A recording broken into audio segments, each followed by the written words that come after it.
Hello, welcome to Shop Talk. Today we're going to look at a Echo CS 550 EVL, 54.7 cc's. This saw is capable of running a 24-inch bar and chain. This one features a 20-inch bar and chain, sprocket nose, and it has a new 3/8 chisel skip chain. And we'll just take a look at it here. It does have a working chain brake.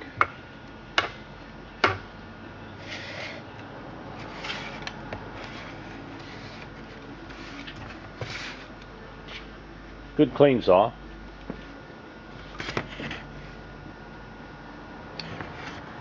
And it does run good. We'll fire it up for you.